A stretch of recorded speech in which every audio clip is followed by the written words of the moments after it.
Salut tout le monde, j'espère que vous allez bien. On se retrouve en ce dimanche pour la nouvelle vidéo. Alors ça fait 2 fois que je fais des vidéos et que je ne suis pas du tout l'ordre du programme, donc j'ai décidé aujourd'hui, d'y revenir. Je prépare d'autres vidéos là, des sujets qui me tiennent à cœur, mais aujourd'hui on va reprendre le programme et on va terminer ce programme parce que c'est quand même important. Je voulais donc vous raconter aujourd'hui pourquoi je suis connue des services de police. Attention, shame, honte, je me sens pas très bien de vous dire ça, mais au moins je vide mon sac et je suis transparente avec vous comme je le suis tout le temps, sincère, et je dirai pas que ce qui est censé m'arranger, je vais dire la vérité des vérités. Et voilà. Avant ça, une toute petite parenthèse, j'ai besoin de vos conseils, s'il vous plaît. Vous savez qu'en ce moment, je suis en reconversion professionnelle. Vous êtes très nombreux à me parler de coaching. Et effectivement, c'est quelque chose qui me correspond à 100% parce que je l'ai toujours fait dans ma vie de manière bénévole et naturelle, spontanée, avec tous les gens qui en avaient besoin. Parce qu'il y a beaucoup de personnes que j'attire qui ont besoin d'aide et qui viennent me demander de l'aide. Mais il y a d'autres choses qui me sont arrivées en tête. Donc, je suis en train en ce moment de rédiger quelques sujets de formation qui m'intéresseraient de vous proposer pour ceux qui pourraient éventuellement être intéressés. Je commence à développer un petit peu cette notion de coaching dans mon cercle, à me dire, OK, sur quoi est-ce que j'aimerais les coacher, qu'est-ce que je pourrais leur proposer, etc., etc. Et donc, de ce fait, je me retrouve à rédiger beaucoup de ma façon de penser. Ma façon de penser qui est en fait celle d'un philosophe autodidacte. J'ai pas de suivi de cursus en philosophie, donc j'ai pas étudié la philosophie des autres, bien que j'ai quelques livres de philosophes que je lis, mais c'est pour me faire mon propre opinion, bien sûr. Et j'ai pas lu qu'un seul philosophe en y adhérant. J'en ai lu plusieurs, mais sans même parler de lire des philosophes, j'ai lu d'autres livres complètement rien à voir. J'ai regardé des reportages. Je m'intéresse à beaucoup de choses et j'ai mes propres expériences de vie qui façonnent ma façon de penser. Donc, je pense clairement comme une philosophe. J'ai des idées assez partagées sur beaucoup de sujets. Ça rentre pas dans beaucoup de cases en réalité. Il y a beaucoup de mes propres analyses, de la psycho, de la psychanalyse, de la spiritualité, de l'alimentation, voilà. Mes idées, elles sont assez vastes. Elles touchent à beaucoup, beaucoup de sujets et je pense comme une philosophe. Et donc, en fait, je pensais à faire des conférences, des formations ou écrire des livres. Voilà, pour l'instant, je suis sur ces trois choses, sachant que les formations ou le coaching, j'adore ça, mais que j'adorerais vraiment, vraiment, vraiment, vraiment, vraiment donner des conférences parce que j'adore parler, j'adore essayer pas convaincre, mais de partager ma façon de penser aux autres pour voir si ça met une petite graine dans leur esprit et si ça germe. C'est vraiment quelque chose que je kiffe. Donc j'aimerais savoir si vous avez des notions pour ce qui est de l'écriture d'un livre ou de la conférence. Si vous savez comment on doit s'y prendre, par quel chemin on doit passer pour y accéder. Par exemple, si j'écris ma façon de penser tel un philosophe dans un livre, comment je fais pour le proposer à une maison d'édition? Je connais pas du tout les démarches. Et si par exemple demain je veux devenir conférencière, parce que même mon gynécologue une fois m'a demandé de faire des conférences aux femmes enceintes, mais sauf que je connais même pas le processus pour passer par là. Donc voilà, j'aimerais beaucoup qu'on m'aiguille sur les chemins si vous les connaissez, tout simplement. Bref, petite parenthèse close, vous savez ce que j'ai besoin, si vous pouvez me donner les infos, je suis cool. Maintenant, on va passer au sujet principal, le pourquoi du comment je suis connue par les services de police. Donc comme je vous l'ai dit, je suis assez honteuse aujourd'hui, mais on y va, c'est parti. Donc, comme vous le savez, j'ai eu un schéma de vie qui a été très compliqué. Je tiens à préciser qu'il n'y aura aucune justification. Ce n'est pas des justifications. J'expose les faits tels qu'ils sont, les relations entre le pourquoi et le comment. Voilà, le pourquoi, le comment et le quoi. Donc le quoi, c'est je suis connue des services de police. Là, on va passer au comment et au pourquoi. Donc, vous savez que j'ai eu une enfance très compliquée. Mon enfance a fait que, arrivée à l'âge adulte, j'étais instable. Je vous ai déjà parlé de ma vision de moi-même quand j'étais beaucoup plus jeune et je vous ai dit, j'étais clairement intenable, j'étais rebelle, j'étais violente. Voilà. J'ai pas été connue des services de police à l'adolescence ou au début de l'âge adulte. J'ai été connue des services de police il y a pas longtemps en réalité. Il y a peut-être ouais, 2 ans de ça maintenant. 2 ans, ça fait vraiment pas beaucoup. Donc là, j'étais déjà adulte. Je veux dire, j'en ai 24, j'avais 22 ans. Donc à 22 ans, je me suis fait connaître. Et en fait, il s'avère que donc, je vous ai expliqué, j'étais passée par la psychiatrie, j'étais passée par la dépression, j'étais passée par beaucoup, beaucoup, beaucoup d'étapes avant de trouver mon équilibre et de me reconstruire parce que j'ai reçu les bonnes bases, j'ai reçu les bons enseignements. Donc, l'amour, ça reste mon point sensible. Voilà, je n'ai aucun problème relationnel avec mes amitiés, bien que des fois j'étais un peu dans la dépendance, que j'étais dans le désir de possession à l'époque. Hein. Aujourd'hui, je suis pas comme ça. Mais j'étais vraiment dans cette dépendance et ce besoin d'affection, ce besoin de sécurité, dans ce besoin de profondeur. Et j'étais dans le contrôle. Donc en fait, au lieu de laisser les gens m'offrir ce qu'ils avaient à m'offrir, j'essayais de l'obtenir. Pas par la manipulation, mais par la demande récurrente. Et pour moi, ça va qui d'une logique, en fait. J'ai besoin que tu sois là pour moi, j'ai besoin que tu m'écoutes quand je te parle. Et si tu m'écoutes pas, ça va me faire criser. Ça va me faire criser parce que, ben, je sais pas, c'est normal d'écouter quelqu'un, surtout quand tu es censé l'aimer, dans l'amour, je parle, hein, ou l'amitié. Quand tu es censé aimer une personne, tu vas écouter ce qu'elle a besoin, tu vas lui demander pourquoi ça va pas. Pour moi, ça découle de la logique. Et donc, de ce fait que ça découle de la logique, j'avais beaucoup de mal à tolérer quand les gens ne m'offraient pas ça en retour. Pour moi, c'était inconcevable. Aujourd'hui, je suis plus du tout comme ça parce qu'en fait, j'ai compris que les gens, ils s'en battent les vraiment, ils s'en battent les couilles. Donc tu vas pas, courir derrière quelqu'un pour obtenir ce que tu as besoin, puisque si cette personne ne te le donne pas, c'est qu'elle n'a pas envie de te le donner. Ne te fatigue pas, ne t'épuise pas. Pour toi, c'est une logique, tu sais ce que tu es capable d'offrir, mais si tu ne reçois pas, au revoir, merci, c'est tout. Arrête de mendier. Voilà. Mais à l'époque, je mendiais l'amour, je mendiais l'attention, je mendiais l'affection, je mendiais la sécurité et je me rendais mal moi-même. Et donc, il y a 2 ans de ça, j'étais avec un homme que j'ai rencontré, je suis restée à peu près 1 an avec lui. Et vous savez, mon parcours familial, mon père battait ma mère, et cetera. Et il y a un moment donné, eh ben, j'ai tapé cet homme. Voilà pourquoi je suis connue des services de police. C'est pas à un moment donné, c'est arrivé plusieurs fois d'ailleurs et je suis vraiment pas fière, mais c'est arrivé. En fait, je suis arrivée à épuisement émotionnel. La relation allait bien, sauf que j'arrivais vraiment pas à communiquer avec cet homme. Chaque fois, il fallait lui tirer les verres du nez et je vous mens pas, hein, déjà le mec, il a mis 3 mois à se laisser toucher. C'est-à-dire que je pouvais pas lui poser la tête sur l'épaule, je pouvais pas vraiment, c'était l'horreur pour moi, c'était l'horreur. Mais j'ai pris sur moi par amour. Je me suis dit: «Bon, il est comme ça, il connaît pas, c'est pas grave, prends sur toi, laisse-lui du temps». Donc j'ai vachement été patiente. Mais quand on s'est mis ensemble, il vivait chez moi, on a vécu ensemble à un moment donné, même comme ça, il y avait des moments de creux, de vide, pas de confiance, pas de communication, un rien. Et moi, j'étais là en mode, mais allô, tu te rends compte que là, tu es chez moi, tu m'exposes à ton silence, tu ne t'exprimes pas, tu ne t'exposes pas. Et plusieurs fois, plusieurs fois, plusieurs fois. Et donc, ça monte, ça monte, ça monte. Je suis dans une souffrance. Et puis, quand je suis énervée, désolée pour le bruit, quand je suis énervée, j'ai tendance à demander mon calme. Tu vois, genre, bon, tu sais quoi, laisse-moi tranquille parce que je vais craquer. Je le sens que je vais craquer. Donc, pars de chez moi, pas-t'en, j'ai besoin de mon calme là, il faut que tu me laisses toute seule. Puis après, tu as la personne qui refuse de partir et qui reste là, dans son silence, assis sur son canapé, à bouger les orteils. Et toi, tu es là, tu es en train de bouillir, tu vois, tu es une cocotte minute, tu es comme ça. Lève-toi! Va, je boue. Ça devient insupportable, en fait. Tu vois, la coupe, elle est pleine à un moment donné. C'est ce que j'avais dit dans les violences conjugales, je l'avais parlé et je sais de quoi je parle. À un moment donné, quand la communication n'est pas là, quand rien n'est là, tu as la coupe qui monte, qui monte, qui monte, qui monte, qui monte. Et pire encore, quand on ne respecte pas tes limites, c'est-à-dire que je te dis, va-t'en, je ne supporte plus de te voir dans le silence en face de moi, à ne rien dire, à ne rien faire, à regarder les murs, va-t'en, s'il te plaît. Que la personne ne part pas. En fait, c'est quoi? Tu me pousses à bout, là, tu me pousses à bout. Alors, c'est pas excusable, hein, parce que franchement, aujourd'hui, je ne réagirai plus pareil. Ça m'a servi de leçon. En fait, tu ne respectes pas mes limites, tu t'en vas et c'est définitif. C'est pas va-t'en et on réessaye après. C'est quoi, toi et moi, ça le fait pas, ça me correspond pas. Avant que je perde mon calme, avant que je perde le contrôle de mes émotions, va-t'en, on arrête là, la relation se termine. Comme j'ai fait avec mon crush récemment, hein, tu me conviens pas, j'ai vu tout de suite, au revoir, merci. Voilà. Mais quand tu as passé des mois et des mois à essayer d'obtenir d'une personne, parce que c'était pour son bien, hein, le mec il avait pas connu l'amour de sa vie, moi je me suis dit: «Bon, il connaît pas l'amour, c'est normal, blablabla, syndrome du sauveur, il faut que je lui apporte l'amour, il faut que je lui apporte ci». Bref, je me suis épuisée toute seule déjà et puis après quand on a vécu ensemble, c'était devenu encore plus insupportable et donc il y a eu beaucoup de fois où, à un moment donné, quand j'avais besoin de respirer, j'avais besoin de mon calme, j'avais besoin de ma solitude parce qu'il me rendait folle dans ses comportements et dans ses attitudes, il ne me laissait pas. Il ne me laissait pas. Mais jusqu'à présent, j'avais jamais été irrespectueuse ou physiquement violente. Sauf qu'un jour, il s'est passé quelque chose qui m'a profondément blessée. Et c'est pour ça que je vous disais, important de guérir vos blessures parce que sinon, vous allez perdre le contrôle et à un moment donné, vous donnez des clés aux gens pour vous détruire. J'étais à la maison et il me rendait folle depuis un moment déjà. Et donc, j'allais voir mon psy. Docteur, j'en ai marre, là, je pète les plombs. Alors que c'est pas moi qui suis malade, bordel de merde. Mais bon, docteur, là, ça me fatigue. Voilà, j'arrive pas à discuter. Il me mine le moral, je suis pas bien. Donc, je parle avec mon psy et tout, mon psychiatre même. Je me sens pas bien, je me sens incomprise. Voilà, je vide mon sac.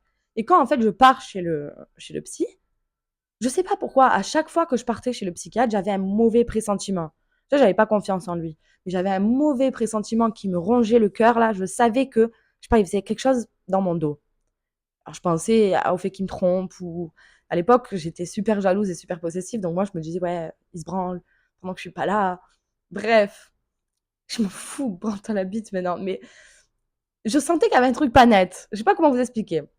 Donc je vais chez le psy et tout, et je rentre. Et un jour, je rentre, il va à la douche.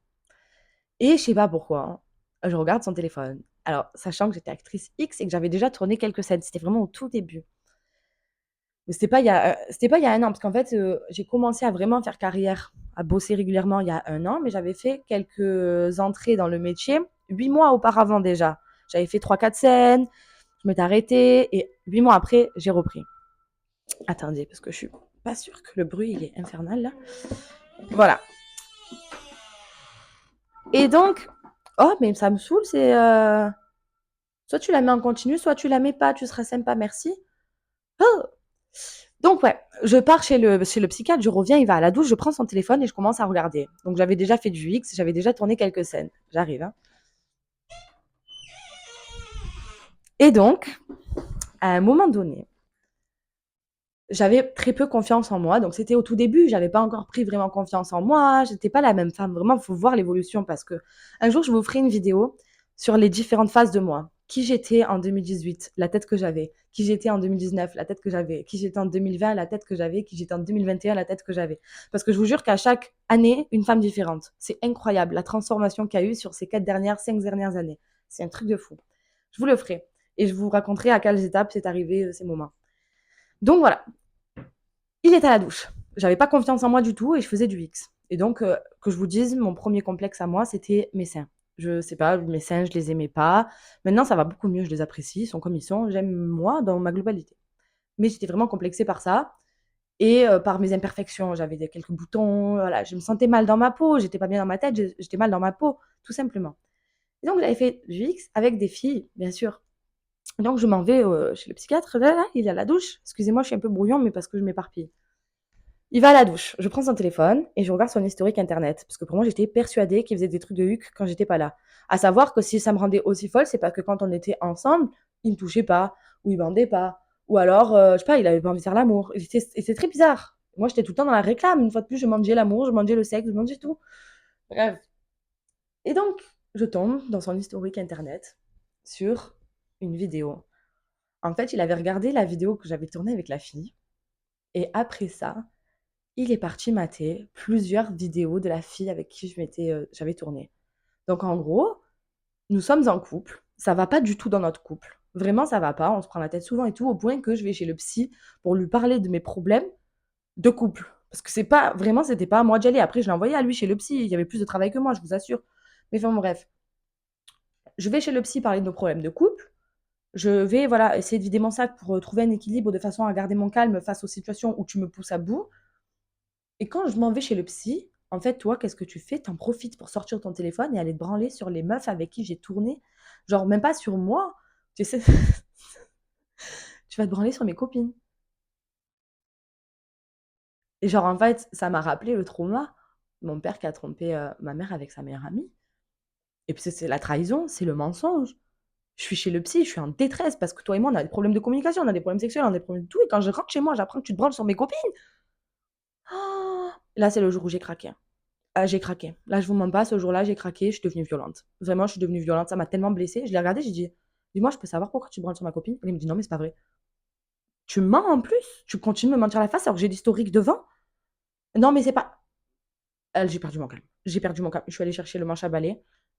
Je vais taper dessus avec le manche à balai. Mais c'est pas rigolo, je rigole, c'est des nerfs. J'aurais jamais dû faire ça. J'ai des regrets de l'avoir fait parce que ce n'est pas normal. Ce n'est vraiment pas normal de perdre le contrôle de ses émotions à ce point. Mais il faut clairement comprendre à un moment donné la blessure que ça construit.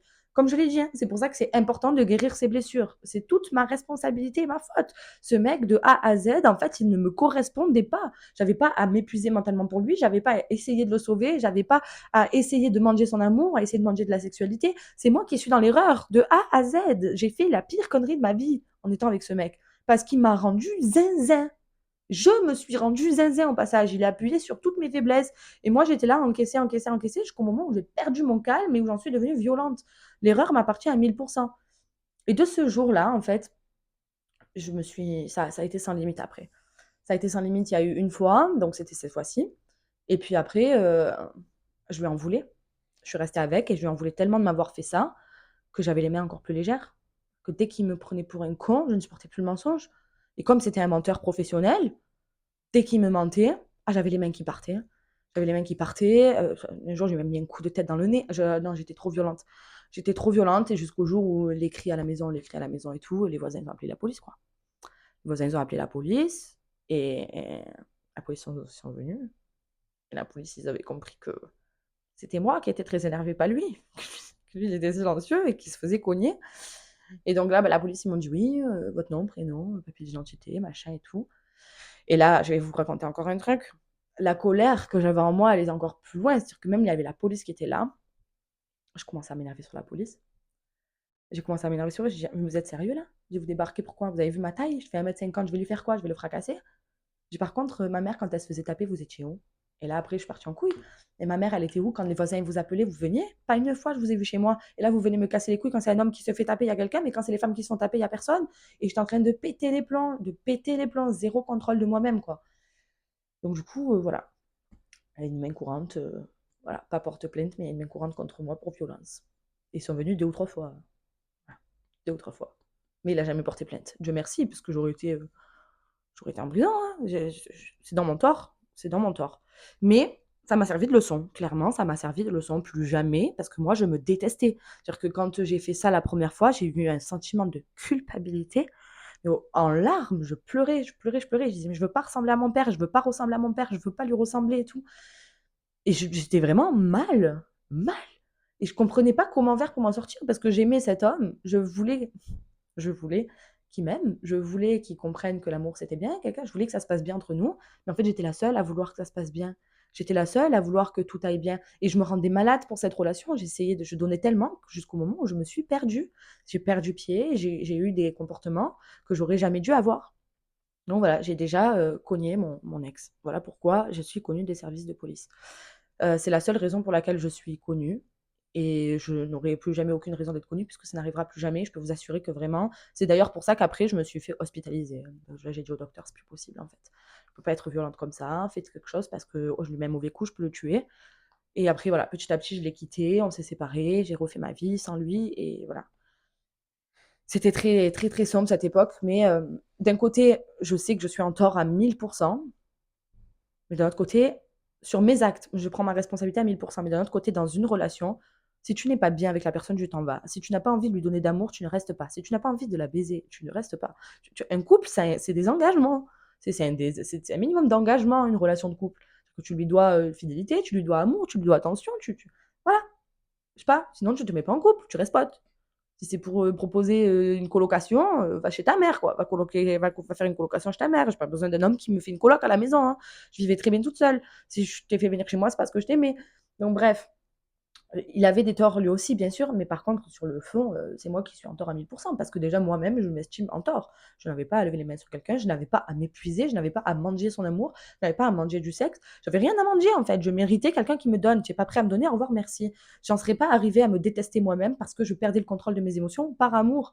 Donc voilà, c'est pour ça que je vous dis vraiment, guérissez vos blessures, parce que lui, par exemple, le déclencheur, ça a été le fait qu'il se branle sur ma copine. Ça m'a traumatisée par rapport au truc de mon père, ma mère. Et puis après, le mensonge insupportable, et boum, je perdais. Et je me référais à ce que j'avais vu quand j'étais petite. Donc quand je vous dis que c'est vraiment une question de clé, ce qu'on nous offre dans la vie, c'est pas bon. On a tous ce bagage de blessures qui fait qu'on réagit en fonction de nos blessures. Et si on les guérit pas, on arrive à avoir des comportements comme cela. Ça aurait pu me coûter très cher. J'aurais pu le blesser gravement. J'aurais pu finir en prison plutôt qu'en psychiatrie. J'aurais vraiment pu avoir de graves conséquences de ça. Et donc, c'est important de se rendre compte que la portée de nos blessures peut nous amener à vivre une vie horrible si on ne prend pas conscience et qu'on ne fait pas tout pour en guérir. Voilà. Voilà, voilà. Donc je sais que je risque d'avoir sûrement des jugements et c'est pas grave, je les assume. J'assume ce que j'ai fait, j'assume qui je suis parce que c'est plus ce que je suis aujourd'hui, c'était qui j'étais surtout. Ça fait partie de mon passé, ça fait partie de mon histoire, ça fait partie de la femme que je suis aujourd'hui qui est plus intelligente, plus émotionnellement stable, plus construite dans sa réflexion, plus dans le respect d'elle-même, plus dans l'amour inconditionnel et plus dans la liberté pour tout le monde. Ouais, je ne veux plus jamais contraindre qui que ce soit, comme je ne veux pas être contraint. Et je ne veux surtout pas arriver à perdre le contrôle de mes émotions encore. C'est pour ça que pour moi, c'était devenu une priorité que de contrôler mes émotions, gérer mes blessures et autres. Voilà. Donc c'était il y a à peu près 2 ans. Et voilà pourquoi je suis connue des services de police. Prochaine fois, je vous parlerai de mes expériences avec la drogue parce que je vous en ai jamais parlé, mais il y a un sujet que j'aimerais aborder. Vraiment, je vous en parlerai. J'ai trop hâte de faire cette vidéo sur la drogue. J'ai hésité à faire celle-là, mais en fait, vous allez pas comprendre si je vous parlais pas de ça avant. Donc, je vous en parlerai. Voilà. Hâte de faire cette vidéo, peut-être mercredi, sinon dimanche pro, mais je pense mercredi. Je vous fais des gros bisous, je vous souhaite un bon dimanche. Mouah.